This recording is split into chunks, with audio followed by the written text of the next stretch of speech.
Once again, the Queen of Consorts surprises us, but not in a good way. Made lurid and false claims about the royal family, which played on her fears and fueled paranoia.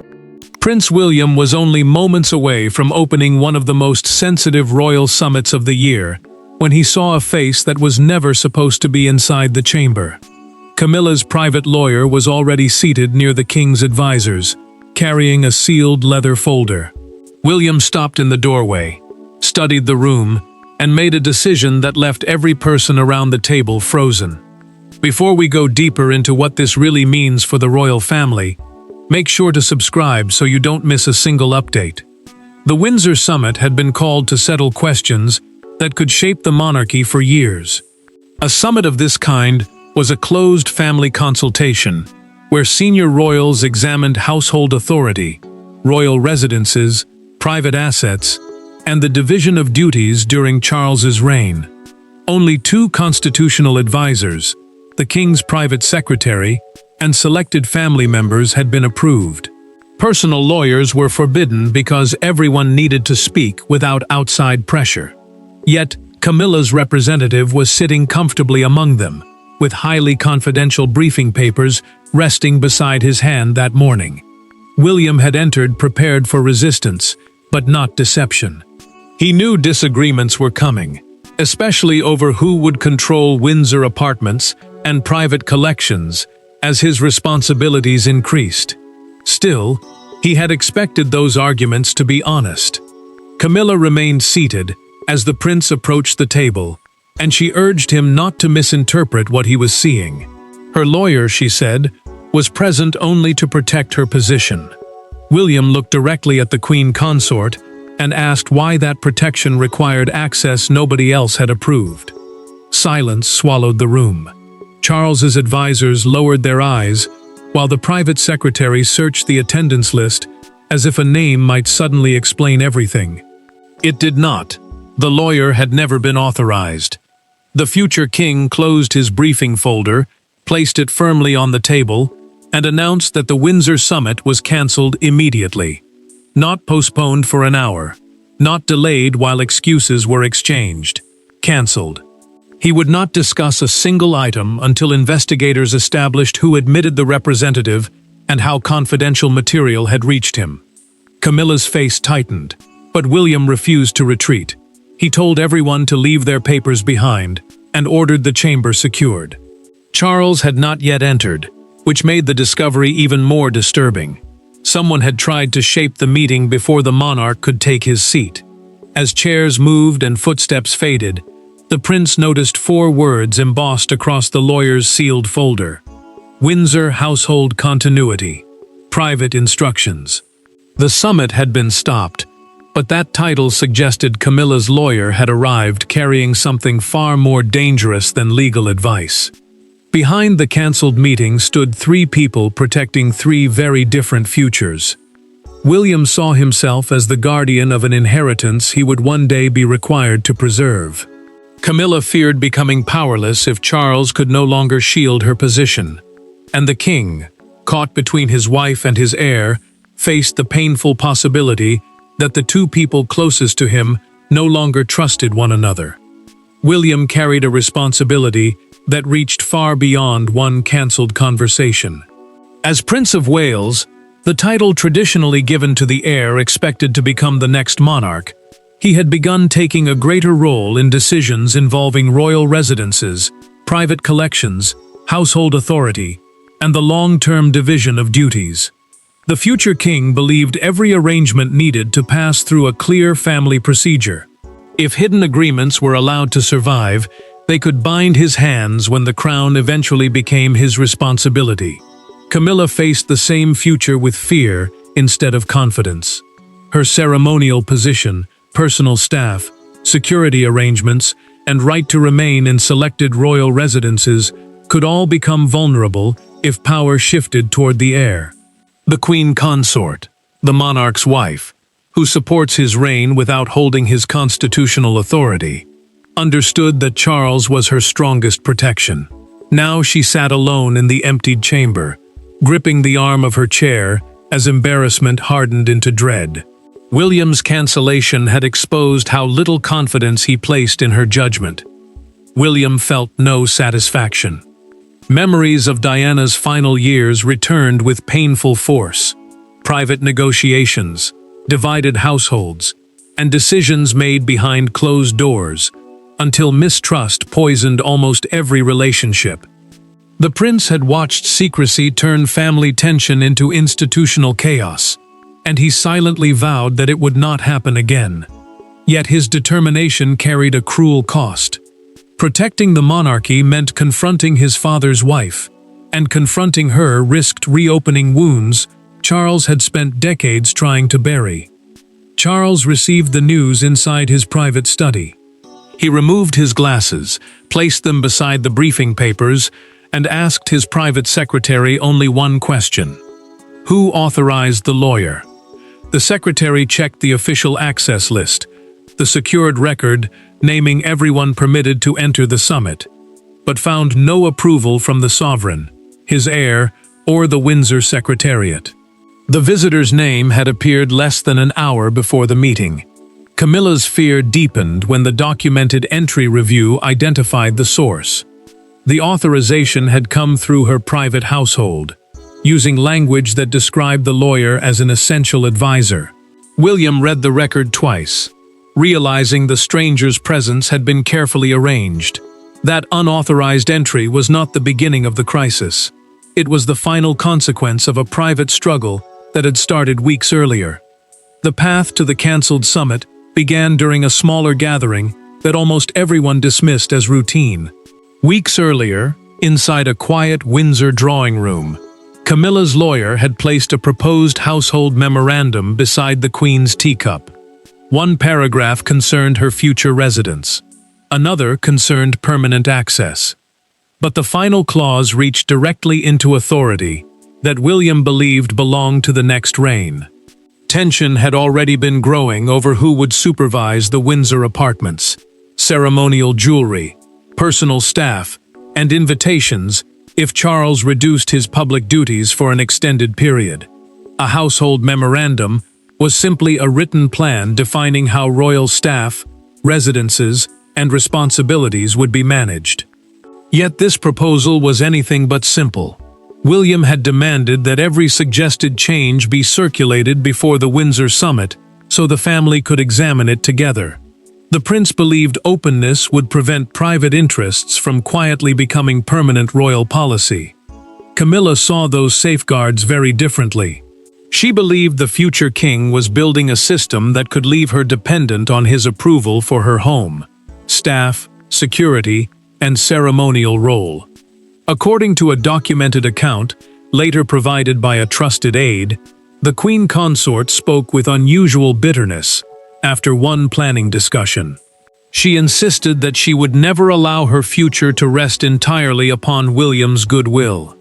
Her lawyer listened carefully, then began preparing language designed to protect her influence beyond Charles's active reign. The decisive breach came 3 weeks before the cancelled summit. Camilla's representative attended a memorial planning meeting and presented a draft titled The Queen's Household Continuity Memorandum. The document proposed lasting control over selected Windsor rooms, certain staff appointments, and access to ceremonial possessions. A memorial planning meeting normally organizes tributes, guest arrangements, and family responsibilities connected to a royal remembrance. It was never meant to settle future power. By introducing the proposal there, the lawyer had slipped a question of permanent authority into a gathering built around grief. Catherine watched William read a copied version later that evening. He reached the final clause, stopped, and placed the pages down without speaking. The Princess of Wales asked what had disturbed him, and he answered that Camilla's proposal was attempting to transform temporary privileges into permanent control. Catherine heard the betrayal in his voice. He had asked for openness, yet legal language had been prepared away from the family process. William still agreed to attend the summit, but only after receiving a written assurance that the lawyer would not participate. That promise was the reason his presence inside the chamber felt deliberate. The prince no longer saw an unexpected guest. He saw an ambush planned before Charles could enter. When William returned to the corridor outside the cancelled meeting, he was no longer seeking an explanation. He was preparing for a confrontation. The heavy chamber door had barely closed when William turned to Camilla and demanded a direct answer. No officials stood between them, and no ceremonial politeness could conceal his anger. She insisted the lawyer was present only to protect her interests. William stepped closer, pointed toward the abandoned room, and replied that private interests had just been brought into a meeting concerning the future of the crown. William asked her to follow him into a small adjoining reception room. Senior aides waited outside, uncertain whether Charles would need to intervene. The crown meant more than the person wearing the crown. It represented the monarchy's authority, property, duties, and continuity. That was why private influence mattered. Camilla explained that the summit threatened everything shaping her future: her Windsor residence, household staff, personal protection, and ceremonial position. She wanted independent guidance before decisions became impossible to reverse. Camilla tried to sound calm, but the prince cut through her explanation. He reminded her that a written assurance had specifically excluded personal lawyers from the meeting. She had allowed her representative to enter early, receive restricted papers, and take a place before several authorized attendees arrived.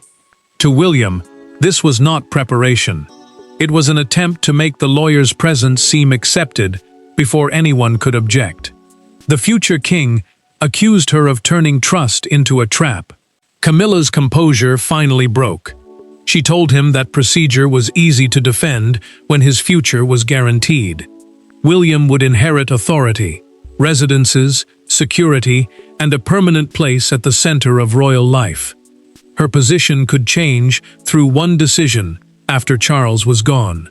The queen consort insisted that fear, not ambition, had driven her actions. Yet the prince heard something darker beneath those words.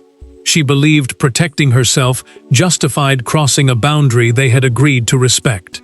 William leaned forward and asked the question she had avoided. Who gave him the confidential papers? Camilla looked toward the closed door but offered no answer. Her silence changed the confrontation.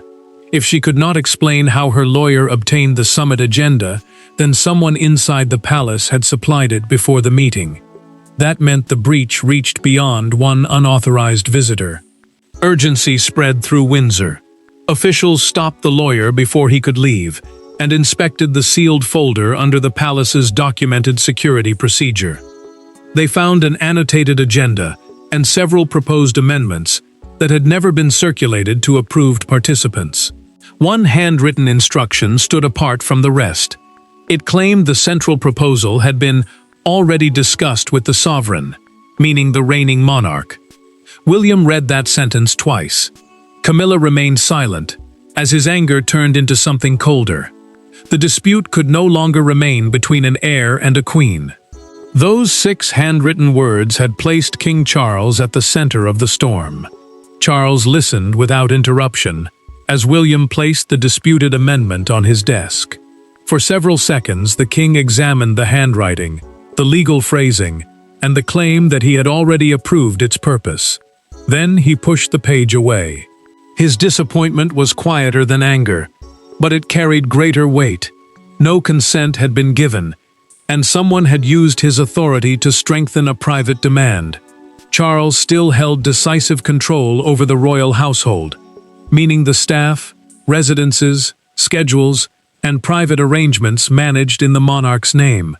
William's position as heir did not allow him to overrule his father, but it gave the prince a duty to challenge decisions that could destabilize the next reign. The king understood both sides. His wife feared losing her security, while his son feared inheriting obligations created through secrecy. One needed reassurance, the other demanded truth. Charles summoned his private secretary and ordered a complete access review. The senior official was told to examine guest approvals, document circulation, and every communication between Camilla's household and her lawyer. An access review was a formal check of who entered a restricted meeting and how that person obtained permission. The secretary left immediately, but the monarch remained unsettled. Protecting his wife from humiliation now meant risking the appearance that he was excusing what had happened. William chose his words with painful care. He told his father that Camilla had every right to seek protection for her home, staff, and personal future. The betrayal came from using royal authority without verified consent. The future king said the cancelled summit could have produced decisions shaped by someone whose identity and purpose had been hidden from the room. Charles heard no desire for revenge in his son's voice. That made the warning harder to dismiss. Charles finally confirmed what William needed to know.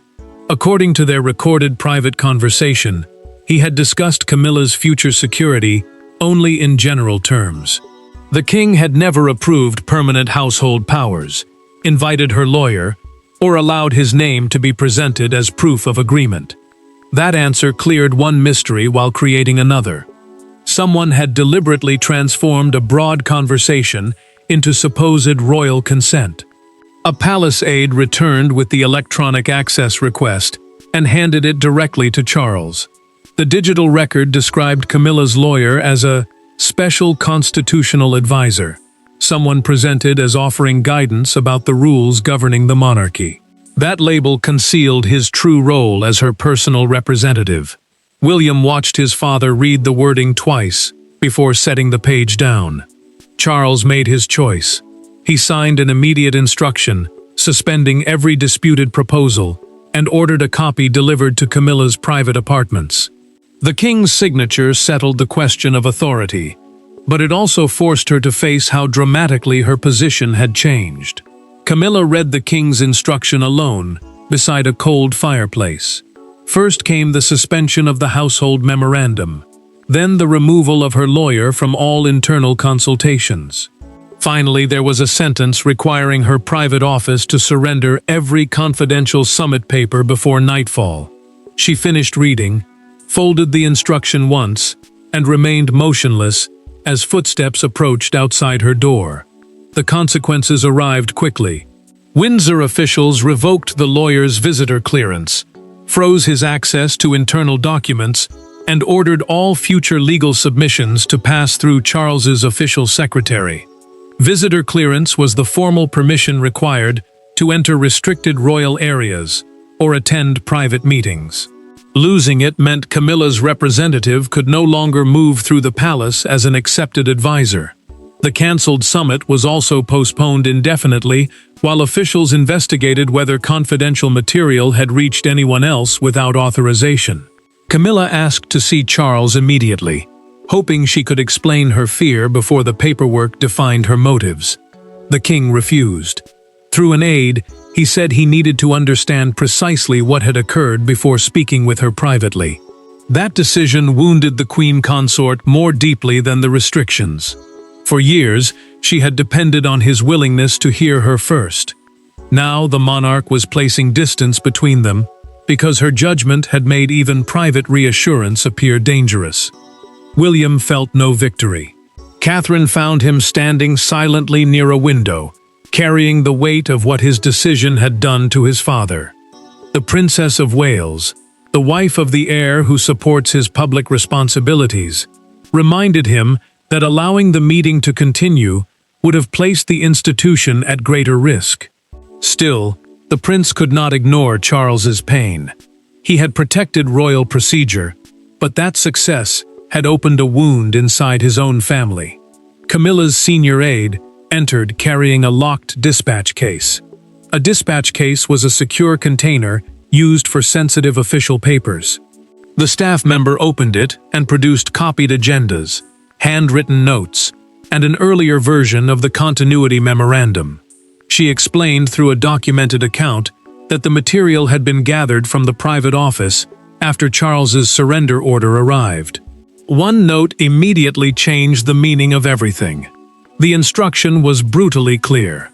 Camilla's lawyer had been told to arrive before William, so his presence would appear settled and become difficult to challenge once the heir entered. The Queen Consort read the line without speaking. Whether she had written it or merely allowed the plan to proceed, the strategy had been designed to trap the prince with appearances. And Charles read the same instruction later that afternoon. The king closed the dispatch case and asked Camilla to meet him that evening with no advisors, lawyers, or household staff present. Every institutional shield had been removed. Husband and wife would now confront the betrayal in painfully personal terms. There were no secretaries taking notes when Camilla entered the king's sitting room. Charles stood beside the fireplace, holding the instruction that had placed her lawyer inside the summit. She began with an explanation about fear and security, but he stopped her gently. The issue, he said, was not whether she deserved protection. It was why she had tried to obtain it through secrecy and his unverified authority. Charles asked her to sit, but he summoned no aides and allowed no legal representatives to enter. The crisis had begun inside palace machinery. Now it belonged to a husband and wife. He assured Camilla that her residence, dignity, staff, and reasonable protection would be respected. Yet those personal safeguards could never become permanent crown authority through private agreements.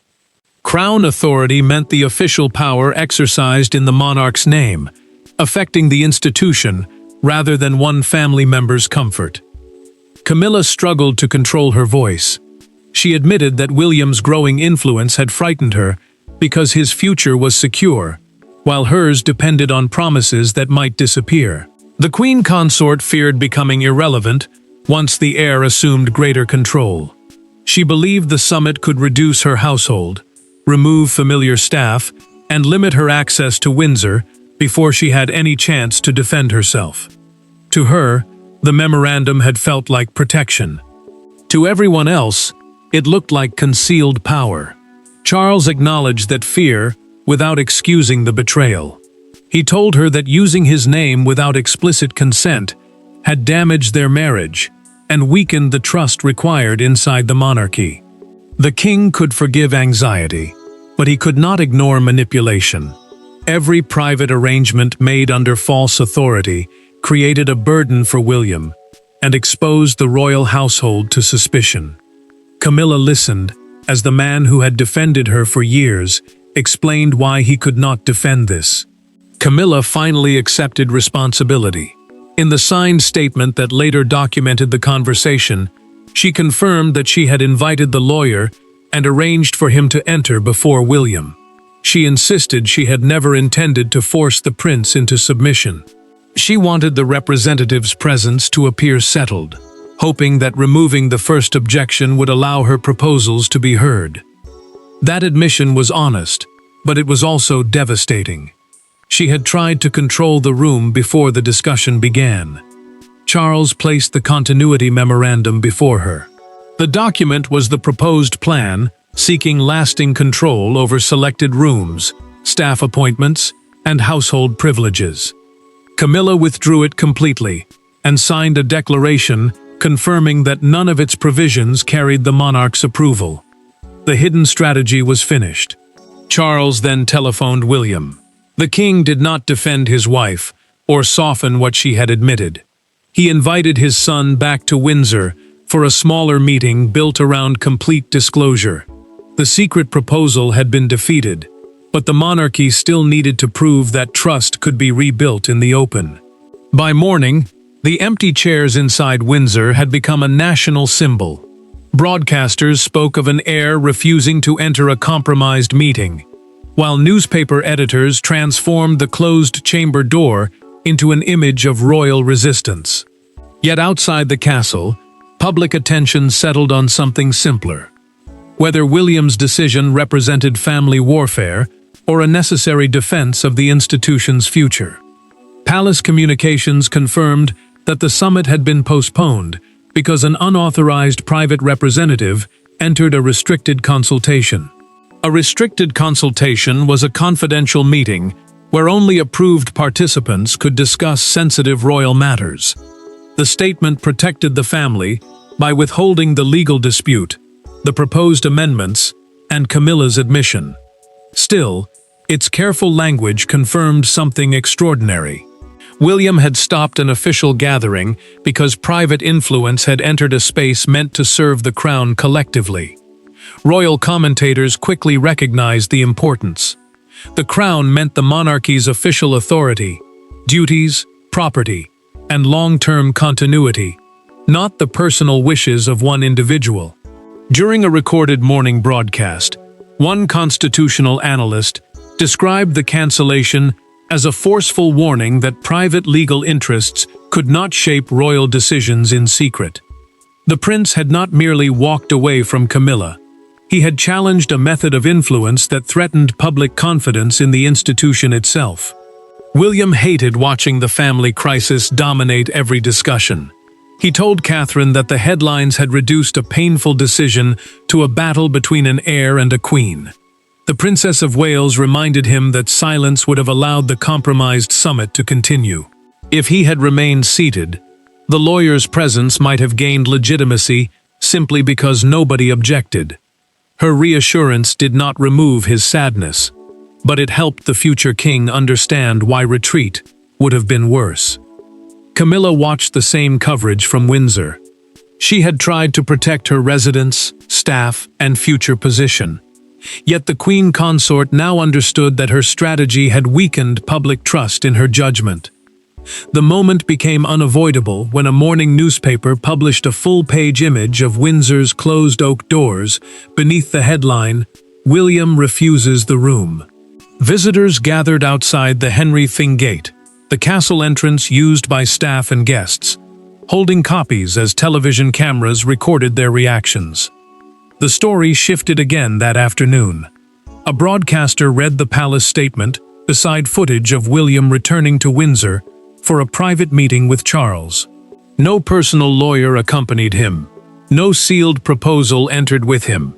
The king had invited his son back under conditions of complete disclosure. William entered expecting another difficult confrontation. Instead, he discovered that Camilla had withdrawn every disputed demand and left a signed acknowledgement on the table. The public had witnessed the rupture. The final meeting would decide whether Windsor remembered it as a family collapse or an act of necessary correction. The Windsor summit eventually reconvened, but the room was no longer arranged as Camilla's lawyer had found it. There was no hidden folder beside her chair, no private representative waiting to influence the discussion, and no disputed claim carrying the king's name. Charles sat between his wife and his heir, opened the revised agenda, and declared that every decision would be heard, recorded, and agreed in the room. Charles began with rules nobody could misunderstand. Every future household proposal would be circulated in advance. Private lawyers could not enter family councils without unanimous approval, and royal authority could never be cited without written confirmation. A family council was a closed consultation where senior royals discussed shared duties and sensitive household matters.